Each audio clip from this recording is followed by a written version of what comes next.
Welcome to Dub Life Diaries, the podcast where passion meets the open road. I'm Joe Person, your host, and also a lifelong dubber. Buckle up, because this ride is just beginning. This podcast is sponsored by Volksmania magazine. Good times, great cars, awesome Volksmaniacs. Visit Volksmania.com to learn more about this class-leading VW magazine.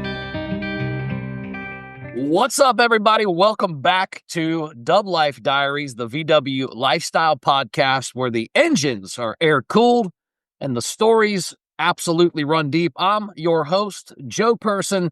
Today, and I mean this seriously, I've got somebody who lives and breathes the dub life. This is exactly who we're looking for when we set out to interview you wonderful folks of the VW community. He's the founder of Pensacola VW Happenings, a rare air Emerald Coast guy, also a lawn care entrepreneur, which I thought was interesting about your past, a hardcore bass fisherman, which is another awesome thing. I'm a fisherman myself, and an absolute legend behind the wheel of a bay window, Mr. Derek Henry. Welcome to the podcast, my man.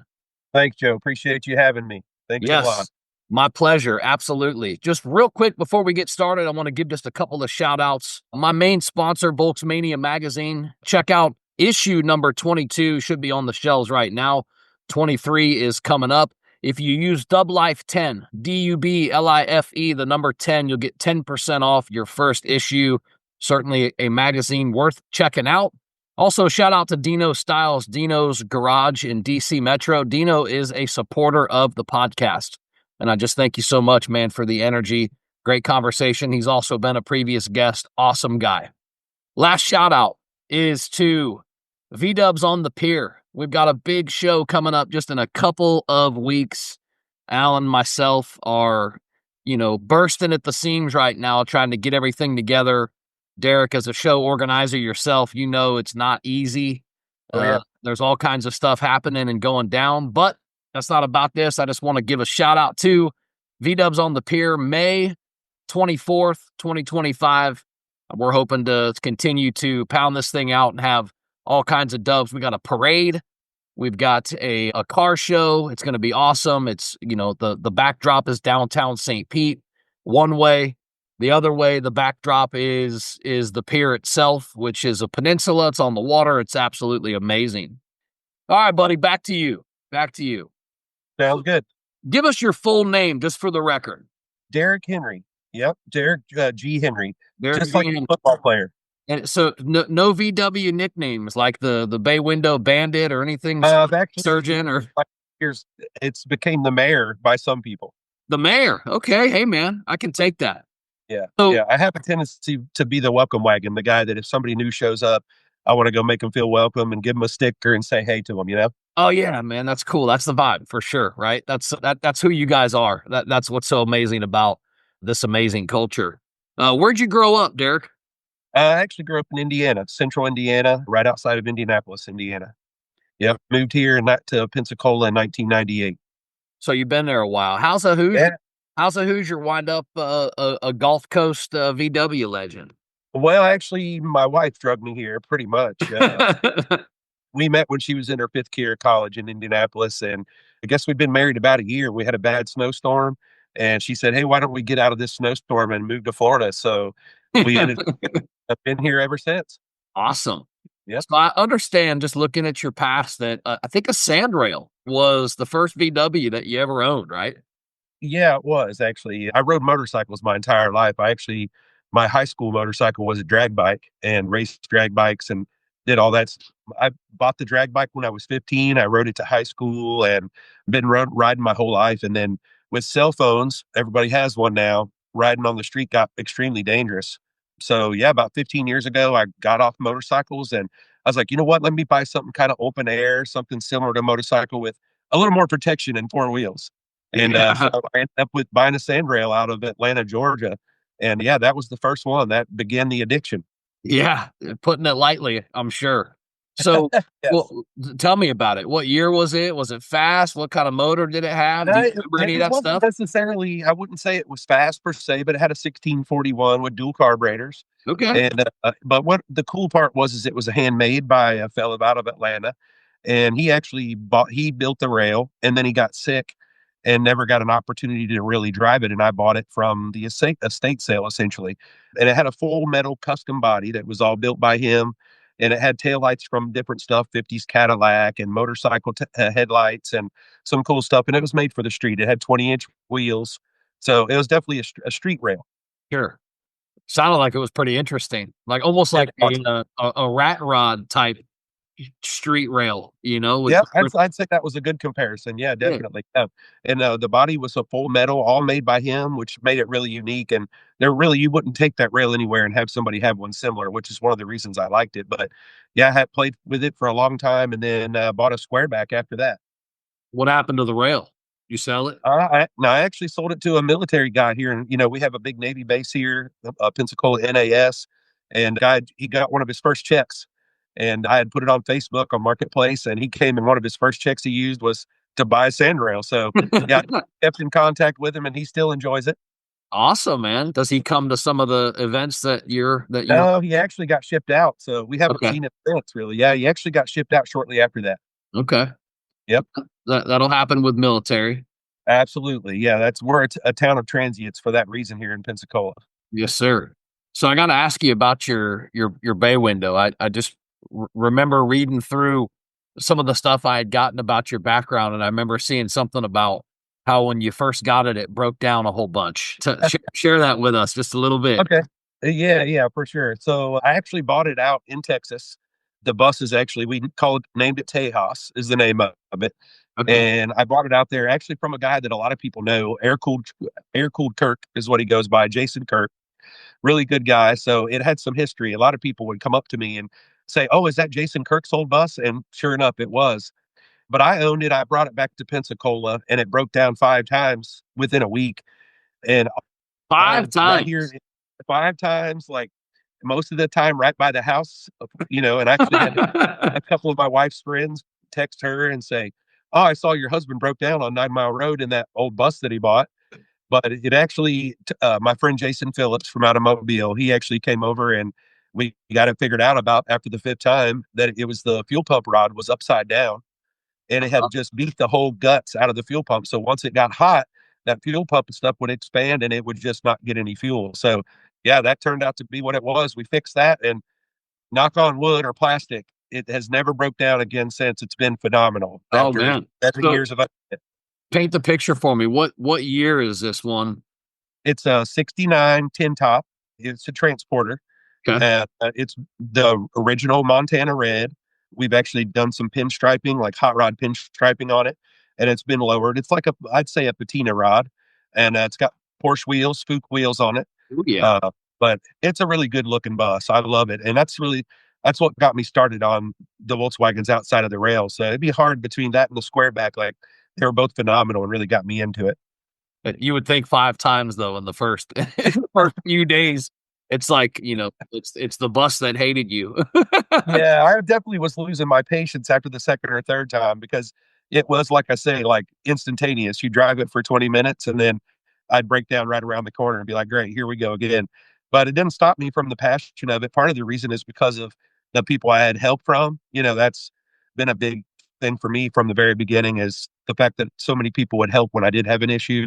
And then you're able to pass that along to people as well down the line, that you can do that for them as well. Yes, and that's the beautiful part of this wonderful, amazing Volkswagen community that we're all a part of and that we're celebrating. So it almost is a segue into the next topic I want to chat on. Tell me a Okay. little bit about Pensacola VW Happenings. Pensacola VW Happenings came about. I was doing cruises and events and stuff for the Rare Air Emerald Coast Club, which is here. They're the long established club. They've been here for many years, and they're the first guys I met when I got into Volkswagens. But there was a niche area that wasn't being filled, and that was doing cruises and events and little get togethers, that kind of stuff. So I kind of started doing that. And a friend of mine said, "Man, why don't you start your own Facebook page to put this stuff on and get it rolling?" Well, the next thing I know, it kind of became its own thing. So we basically essentially have Rare Air, the big club, and what we call the sister club to that, which is Pensacola VW Happenings. Yeah, and you got you got well over 1,000 members in that, right? Yeah, we're close to probably about 1,500. And when we do cruises and events, like we do Lost Pizza here in town, we do a few other things like that. And then our two big ones every year is we do the Pensacola Beach Cruise and then we do our Christmas cruise. The two big ones, we get 50 plus cars for those cruises, which is a lot for this small of an area, I would think, compared to a big city, you know? I love that. I love that when we under expect, you know, Yeah, and then 50, 60, 70, or even 100 cars show up. It's absolutely. such a wonderful thing.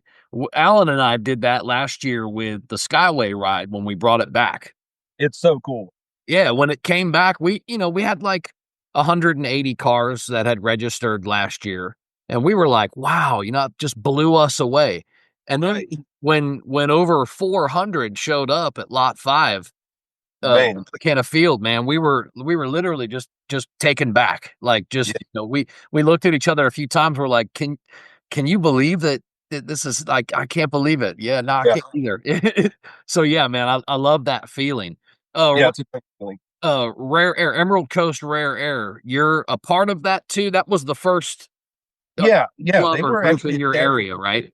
Yeah, they were established in the late '80s, so they've been around a long time. And yeah, I'm actually a member of them, and I attend pretty much everything with them as well. They established one of the things to me that's very unique is they do a tech session once a month, and Oh, they hold it at cool. someone's house with lifts, all the specialty tools you need, a tire changer. I mean, the whole 9 yards. And we show people how to work on their cars and mentor people. And if people need a hand with it, then they have somebody to actually help them. So, you know, to me, that's a big way to keep the hobby alive, which I give them all the credit in the world for that. And so, yeah, that's their main thing. And then anytime they need me for anything extra, then I help them out. So, yeah, it's a good relationship between them and what I do. I don't even really consider what I do a club. It's more like a cruise group or just a bunch of homies that like to hang out and, Yeah. have a good time together. So it's a great relationship for both sides. Yeah, that tech idea, what a great idea. There's I a know. lot of folks in this, and I'll even say me, for example. I'm not the best mechanic. Now, hang on, it's not because I don't want to or because I can't learn. Dude, I got a really bad back. And my Oh, got you. Yeah, Yeah, yeah. my back's so bad that I can't get down on the ground and that type of stuff. I've had 2 back surgeries. It's an ongoing thing, and the older I get, the worse my degenerative disc disease gets, and just, I come up with all these excuses, but here's the truth. I can't do a lot of the stuff getting down, especially when they're lowered, and I can't get down there. And, Right. so when there's a lift and just all of these extra things, it's like, man, it's so nice. And then when somebody can give that mechanical knowledge, and Definitely. it's like spreading the wealth. What a fantastic approach and idea. I should talk to some of them guys at some point. That'd be awesome.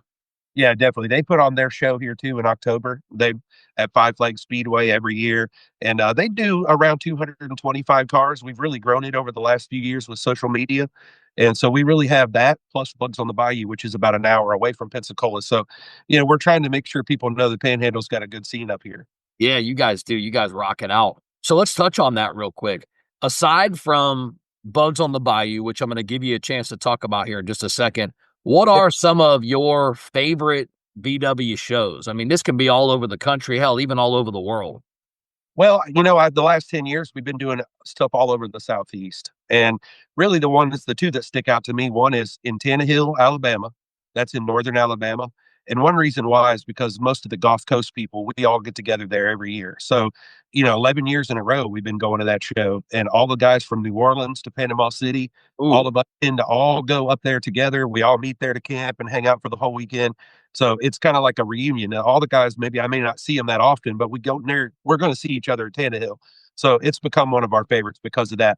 And really, you just can't beat Nodo. But I'm sure everybody says that. no dough. Yeah, you do. You hear that a lot. You get a lot of no dough. I hear some folks talk about Bug Jam, Oh yeah, and I've too. done it a few times over the years as well. Yeah, yeah. So let's talk about Bugs on the Bayou because this is yours, right? And this is your episode. So I want to broadcast this. 10 years strong. You guys have been rocking this thing out, right? Yeah, 10 years. There was a little bit of a gap there at one time. So Cuts and Cruisers was the club that ran it before. Steve Osborne, he's my co-organizer, but has become a really good friend through all this too over the last couple of years. But the show went out, the club kind of broke up. It was a Navy-based club, and a Okay. lot of guys got shipped out. It was actually at one time, I think they had 12 split window buses as their main crew for the club, and everybody got shipped out. And then COVID happened, and he didn't really have any help to do the show. So fast forward to Pensacola VW Happenings doing really good. And it was a funny story. I called him and kind of beat around the bush and said, hey, what if you were going to redo your show? Kind of like, how would you do it? And or if you were going to do a show, would you? And he finally said, Derek, if you want to do Bugs on the Bayou, just say so. I'm like, all right, Man, I can do it. let's do it. So, and luckily, I have a lot of awesome friends, man, that run with us and we're willing to help. And as you know, you got to have the help to do the show. You do. And without that, it's impossible to do it. So he said, yeah, man, hell yeah, let's do it. So, yeah, this is actually my second year heading it up and doing the social media and I guess, quote unquote, being the face of the show. But the brains behind it is really Steve. Magazine coverage on it last year, right? We did it actually in Volkswagen, as a matter of fact. Yeah. Yeah, so you got the shirt on, yeah, and I got my old OG Bugs on the Bayou shirt on. Yeah, cool. I like that Yeah, artwork.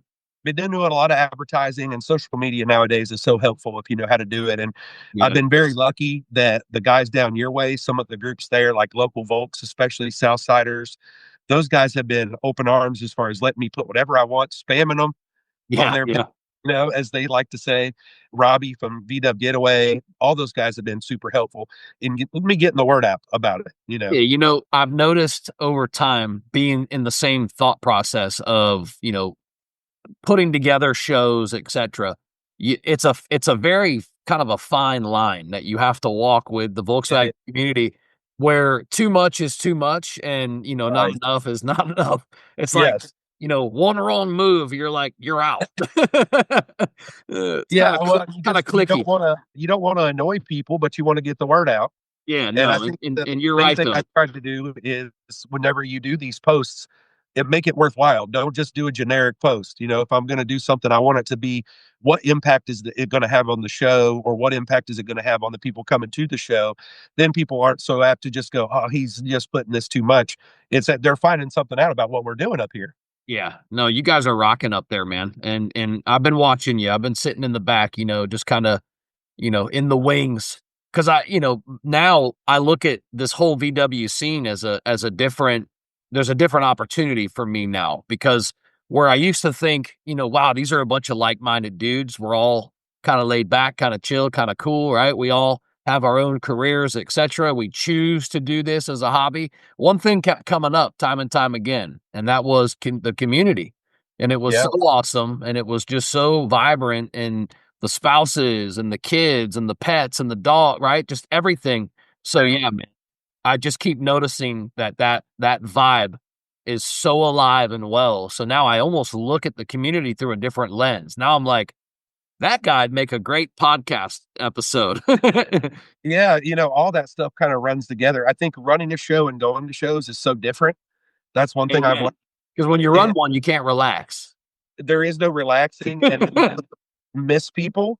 You're like, oh, that person was at the show. Like you didn't even realize they were there, which is tough because I tend to be the person that wants to say hey to everybody. So that's a totally different ball game when you do that. I had a couple guys at the show a few weeks ago, Bugs in the Bite, and I'm like, oh wow, yeah, I didn't even notice they were there. And then after the fact, they say, oh, thanks for doing the show. I'm like, thanks for coming. Yeah, because you're just going, going, going so hard. Yeah, well, and you just want it to be as perfect as possible. Yeah, yeah. That's that passion though. Good stuff there coming Yeah, through. definitely. All right, let's touch on how about road trips? Any memorable road trips over the years? Yeah, definitely quite a few road trips. I mean, especially like I say, around the Southeast. We've been doing it a long time. But Any some of major the any major breakdowns? No, you know what? I think that's probably the rare story that I have is that we haven't had. My bay window has been all over the place. My van, again, this last year and a half has been, I've probably done 5,000 miles this last year in the off season over the fall. And I've had no problems, and I've had guys with me, same thing, have had great luck. So I guess a non VW story with breakdowns, I could tell you. So I trailered my squareback one time to the Type 3 invasion. It was going to be in northern Alabama. The only problem is I had 3 blowouts on my trailer on the trip. I would fix a tire and then another tire would blow out. and then I would fix another tire, and another tire would blow out. So I ended up making it all the way to Alabama after 3 blowouts. That was the worst trip I've ever had. We were just kind of touching on, the impact that it has on you individually, where you're in show mode when you're there, when you're trying to enjoy one, when you're not. What type of impact has it had on your family over time?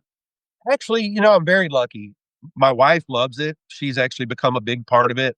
A couple of my best friends in the area in the clubs and stuff happened turned out their wives, and my wife got close. She's works my show. She's essentially the person that works the swag booth for the shirts and hats and all that stuff. And so yeah, she's taken to it as much as me. And she's a lot like me. The people was really the reason why. She's not anti-car, but I wouldn't say she's a car person. But I've been in all kinds of different cars before I got into Volkswagens and motorcycles, and she never really was that into it. And now with the Volkswagens, she just absolutely fell in love with it. So she even drives my van again to work sometimes now. Nice. You My know? wife too, she got bit by the bug. Nope, nope. Yeah, yeah, No pun literally. intended. Yeah.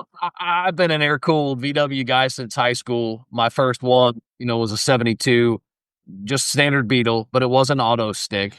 So, I've had a lot of experience, a lot of Beetles over the years. Yeah. Recently, as my teens have gotten, turned into teens, and dad was allowed to have hobbies and stuff again, they weren't so young.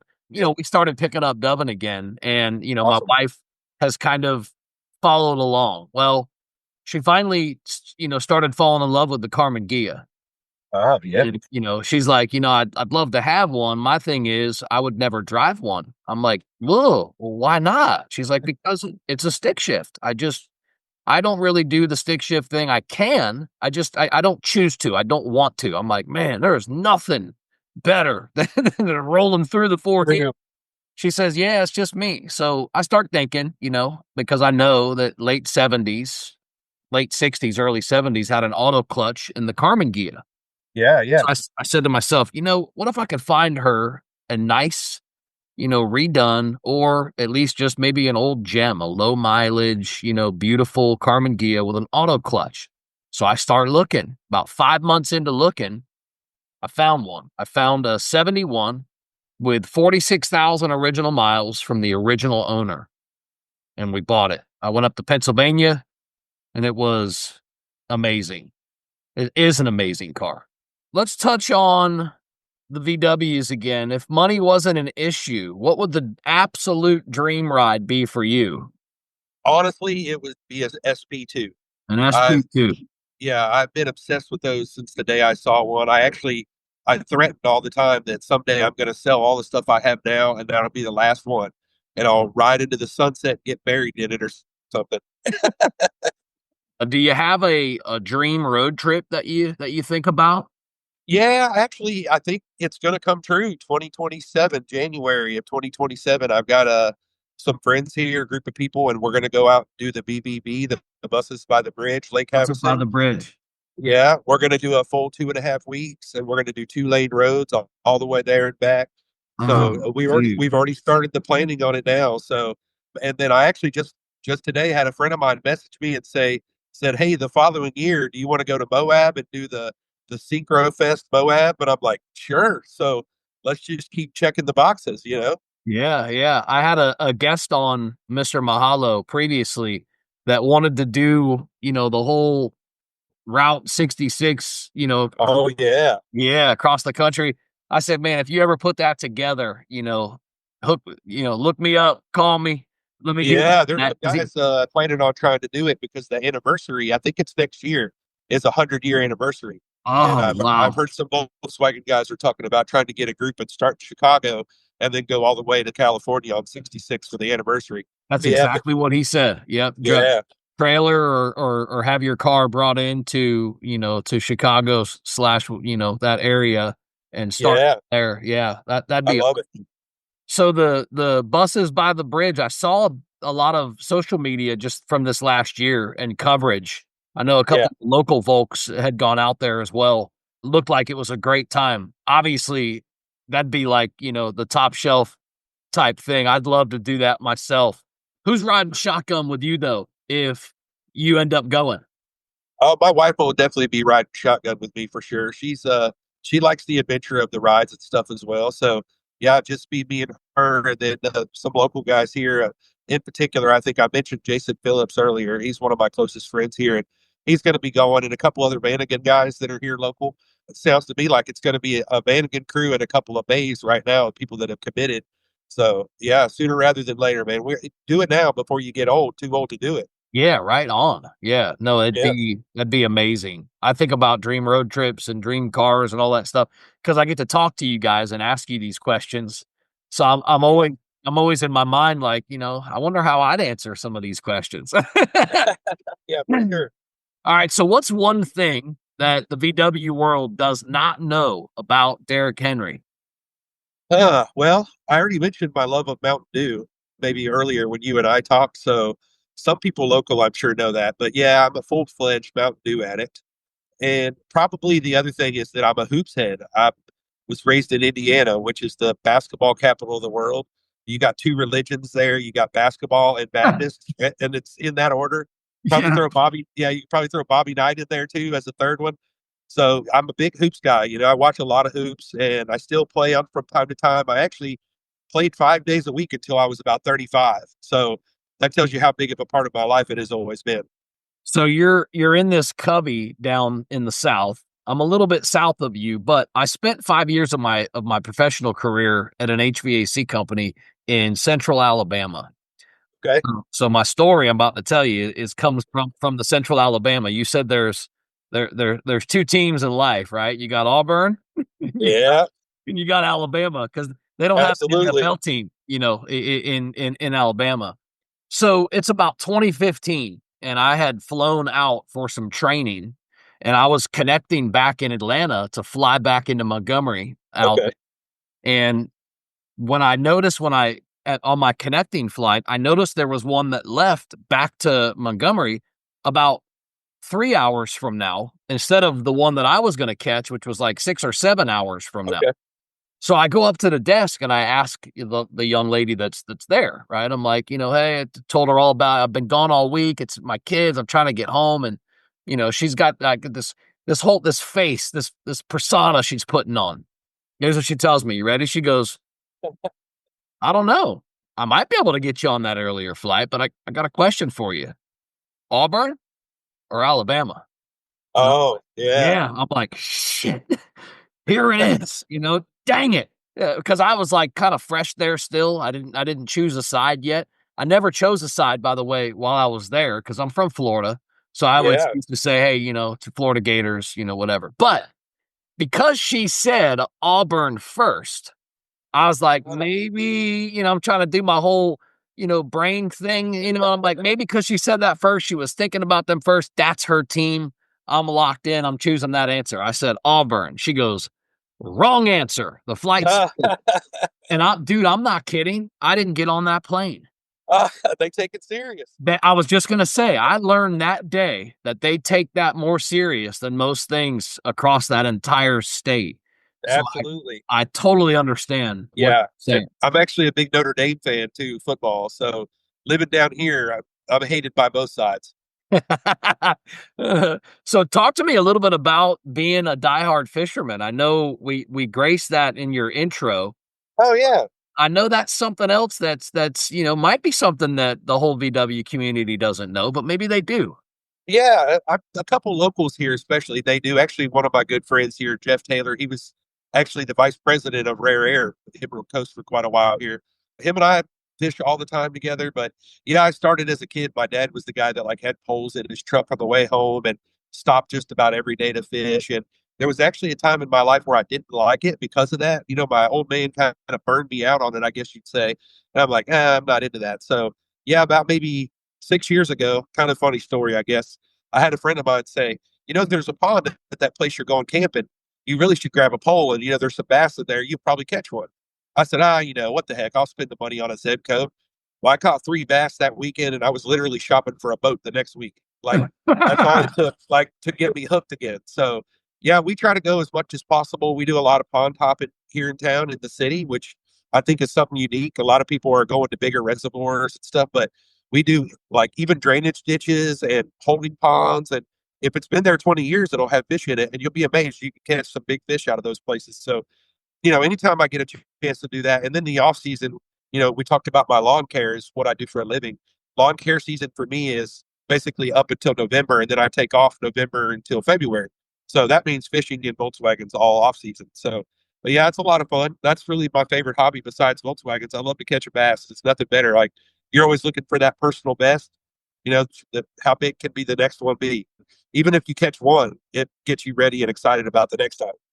You ever sat on the side of a lake and tried to pitch a jig from the bus? No, but that sounds like something I need to try to do. Maybe I should do that. Hey, that's an idea. That's an idea. Well, I think I might be one of the only ones that every year at a no show, Yeah. I'm out there at 5:30 in the morning every year at that lake fishing. I caught 5 last year or year before Nice. last. And now some of the guys from some of the groups are always like, "Oh, we could find Derek this morning because he's over there fishing somewhere." So yeah, and that's people are starting to know that about me because of Dodo, because I'm the one weirdo fishing at 5 in the morning. I keep hearing about my boys. My boys, they love saltwater fishing slash even brackish. And Yeah, they keep coming to me, telling me about the drainage ditches and the cutoffs all over South Florida that hold peacock bass. man, it's on my list. I want to get down there to do it. Yeah, I'd love Yeah, to. yeah, yeah, yeah. And they keep telling me about it. And I'm like, look, Yeah. my middle boy's got a Gnu. Oh yeah, that's perfect for that. Yeah, and he keeps telling me that's his thing. He wants to do it. I'm like, hey, do it. Uh, Yeah. One To of the have a things passion about like that that. is Yeah. you don't even have to have a boat really for a lot of that. You can just walk the canals and just fish from the bank. And there's a few guys that are charter captains that's all they do is charter peacock bass like out of John boats. Yeah, It's really interesting.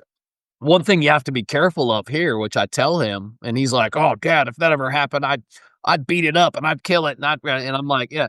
But one thing you have to be careful of, especially bank fishing here in South Florida, is gators.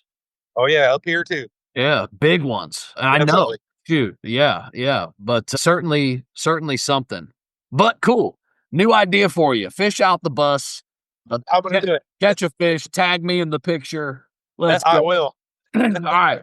Let me ask you, what advice do you have for somebody now who's listening to this podcast that maybe is not a VW enthusiast or fan? How can what advice do you have for them of getting into the VW life? I think the biggest thing is find a local club, a local group, people that will give you a hand. That's a Volkswagen is like any other old car. There's going to be frustrations. There's going to be things you don't know about it. And I've learned that YouTube is handy, but there's also nothing better than having an actual person that's there to help you, and the camaraderie of it too. I have situations where people do break down and it turns out a chance to people just to talk and hang out when somebody's getting fixed. So that's the main advice I would give is don't do it on your own. Go out and find somebody in the community or a group or a club that you can hang with and enjoy that camaraderie and get the assistance with your car. Almost anywhere now, like me trying to do the groups and stuff to promote my show. If you Google any city, you can find a Volkswagen club just about anywhere. Now, will they always be super active? No, but you can definitely find somebody. So that'd be my main piece of advice, and be patient with like anything else. I mean, that's solid gold though, because for us on this side of the community, it's almost like perfection's not the point, connection is the point, Yeah, right? absolutely. Yeah. So Yeah. when you bring in the community vibe and find somebody that's been there before you, it's great advice. It's great advice. Yeah. Yeah, I don't know if I would have stuck with it had I not met some of the guys that I met.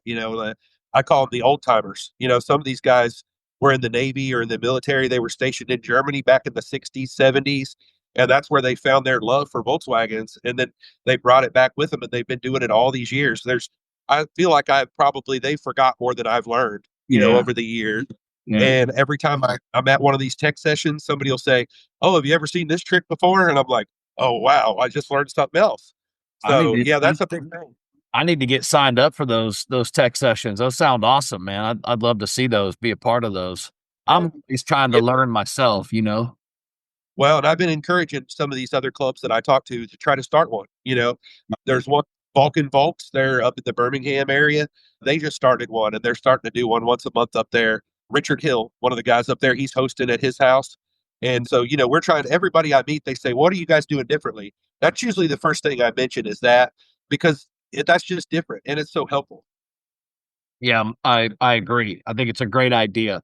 You do some interviews, right? You do some podcasts. You have an opportunity to get in front of some people now. Obviously, as a show promoter, what's one thing or one question that nobody really ever asks you that you might think they should?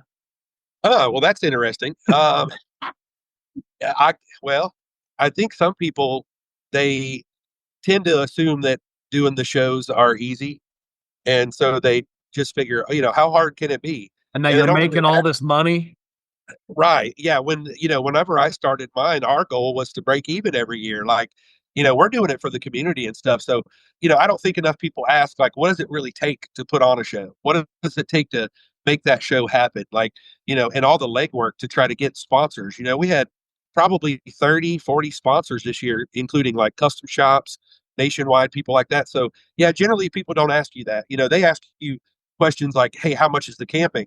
But they don't ask you, how did you guys pull off getting this camping for this price or whatever? right? So No, that's some great of the stuff point. you don't hear much. Yeah, great point. And I'd have And to Yeah, I was just gonna say I'd even have to chime in on that because the expectation is, oh, those guys are killing it. Oh, I can't believe they're charging XYZ when they're making all this money. Man, we don't make anything. Just yeah, like you said, our Alan and I's goal was to break even. I think, yep. with this peer show, this being the first year, we probably won't even, and that's gonna come out of my personal, funds, Alan's personal funds, you Oh know, yeah. but again, it's the community, and that's what's gonna keep us coming back, and now the city's believing in it, and they wanna jump behind it, they donated, and it's like, we can do this, but I think that point is such a valid one for people not really understanding. If you're not a promoter and you don't do shows, you're right. That's something that doesn't really get brought up or talked about enough because you do have to jump through hoops. Everybody sees, hey, the peer show got approved.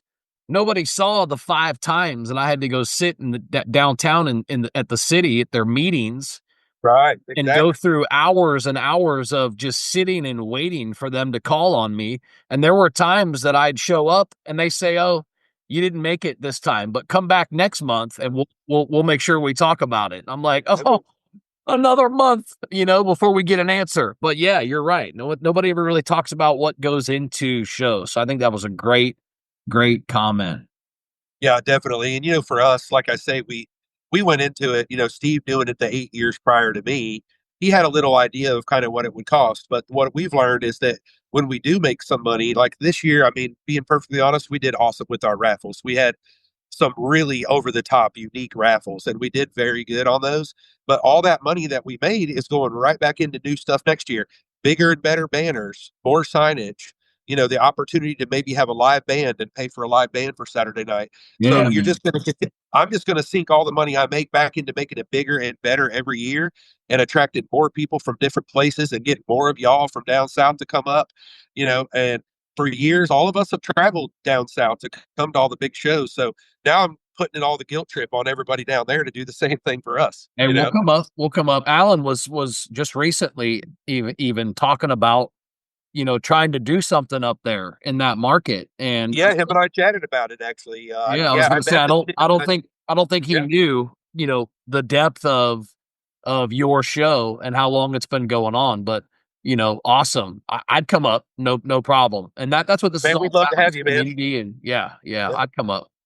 So where can people find you if they want to, look you up, if they want to, look at Bugs on the Bayou? How can people find you?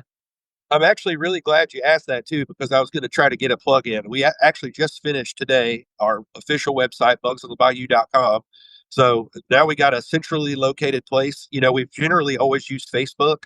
Within the next 2 weeks or so, we'll have our Facebook event page up, which we did nearly 1,000 people interested or going this year on that page, which I was really proud of. So yeah, bugsonthebayou.com. That'll have everything on it, the camping, what we're going to have this year. I could tell you this now too. We're going to be going to a 3-day event. we feel like we have the ability to do that now. We have the venue for as long as we need it. So it's going to be a Friday, Saturday event with stuff going on all weekend. And then Sunday will be our show. We'll be doing the show from 8 to 1 on Sunday. So that'll give people some time to get back to where they're coming from on Sunday if they need to. But we feel like if we're going to grow, we got to be like all these big boys that are doing the 3-day shows. Yeah, yeah, good point. We added camping to the Skyway PM ride this last year, Awesome. and it was going to be a great feedback and everything. But we had the show in November, or the ride coming over the Skyway, and we had just 4 or 5 weeks prior got slammed back to back with two hurricanes. Yeah, right. Yes. So it was really kind of we had like 22 campers pay and register, and then we only had 8 show up. Oh, wow. Yeah, Yeah, yeah. man, North it will was do rough. that. It was rough that first year, but again, another first year, event thing. The Skyway ride's been running 26 years, but Yeah, nobody's yeah. ever done it at night, but that's the cool thing, right? The Skyway bridge is lit up from underneath. It's got, millions of dollars in LED lights that change colors in the season and all that fun stuff. We wanted to dub it out. Yeah, I But love that. yeah, yeah. But we'll get there. And it sounds like, if you come from the mindset of don't give up and you really are doing it for the community, which you are, which we are, there is not an ounce in me that ever says, forget this, I'm out. I don't see No, it like that. I want it. I like the adversity. I welcome it. I look at it as, okay, is that what you want? All right. I'm gonna beat my chest then and I'm gonna show up for this community, right? So that's how yeah, I feel. Yeah. I definitely get that mentality. I'm the same way, and I'm a self-starter. I've been Yeah. self-employed on and off for 25 years, and Yeah. so to me, this was just another way to to get that competitive nature out and go, okay, how do we do this to make it better, and how do you, okay, the number is, well, they used to do about 90 cars previous. The first year of taking it over and doing it with Steve, we did 150, 155. And this year, without my, I don't know if anybody knew, but we had to change our day. We got rained out for Saturday, so we moved to Oh, a half day on Sunday, and we actually probably would have done 200 cars had we, not had to change our day. We still did 150 even with our day change. So, we're amazing. really encouraged with it, man. And I'm going to keep doing what I'm doing. And the Yeah. camping for us is a big focus. We have 30 RV slots, and we also have enough capacity to have 100 buses camp, and all of that's under the shade, which it's Florida, so shade is good. It is great. That's one thing of pushback that we're getting actually for the pier is out there all day. We can't set up a canopy. You guys are crazy. It's Florida. It's the heat. You're out of your mind. It's May. Uh, Right. Yeah. so we're trying to navigate, through all that. Again, it's a learning thing. But Bugs on the Bayou is also on Facebook. Pensacola VW Happenings Facebook page, so Yep. people can find you there as well. That's right. Anything else? Any other plugs? You want to plug your day job, your lawn business? Man, I'm done plugging the lawn business. I've been doing it so long, I don't need to plug it anymore. But yeah, it's Okay. it's a Hoosier Lawn Guy is the name of it. Hoosier Lawn Guy with a question mark. Yeah, So I a little love play it. on words. Yeah, Yeah, I'm an good Indiana stuff. kid. So Yeah. when we came up with the name 15, 16 years ago, I wanted to be different, and that really stuck. A lot of people know me because of that. Better than like Bob's Lawn Care or something. But it's been good to me. I actually grew it large, sold it off, and now I went back to the old days where it's just me again, and I mow about 8 yards a day by myself, and I love it. I wouldn't do anything else. People ask me all the time, like, "When are you going to get too old for it?" I'm like, "I'm going to mow until I can't mow anymore." So who knows? Might Yeah, be forever. I got a 15-year-old kid that door knocks, very Oh yeah, grassroots style, and he cuts grass. I And love it. yeah, man, and he loves it. I can't take him from it. He loves it. He's always asking people, and they're like, well, we have somebody that does it, and he's outspoken, right? He's kind of like me, so he's like, well, I could be your new guy. Yeah. But yeah, Well, man, he's going to learn something though. With the lawn business, this is true, and he'll learn this too. Almost everybody that you get as a customer had another lawn guy before that they didn't end up liking their service, and yeah, that's just true. the truth. It is. And so, as long as you do a good job and you do old fashioned customer service, like answer your phone on time, show up on time, all that kind of stuff, you'll have more work than you need. I turn away more now than I take. So Sure. yeah, it's That's a definitely good, and I'm glad to great hear that. problem to have. Yeah, it definitely is. Yeah, it's been good. And also self-employment, like for him in the future, it gives you time to do things like plan car shows and have fun and Yeah, go fishing, yeah. do all that stuff. If you're working for the man, you don't get to do as much of that. Uh, Yeah. amen. That Yep. definitely a self-starter, definitely that type of mindset in that young man, and I think big things for him in his life for sure. And that's a wrap for this episode of Dub Life Diaries. Thanks for riding along with us and diving into these incredible stories of the people in the dubs that drive their dreams. If you love today's episode, don't forget to subscribe or hit that follow button so you never miss an adventure. Do you have a story to tell or know somebody else who's living the dub life? Awesome! Reach out to us. You can find us on all socials at Dub Life Diaries, or shoot me an email. I'm not hard to find. dublifediaries@gmail.com. Until next time, keep the engines humming and the wheels turning, and always follow the road that inspires you. This is Joe Person. I'm signing off. I'll catch you on the next ride.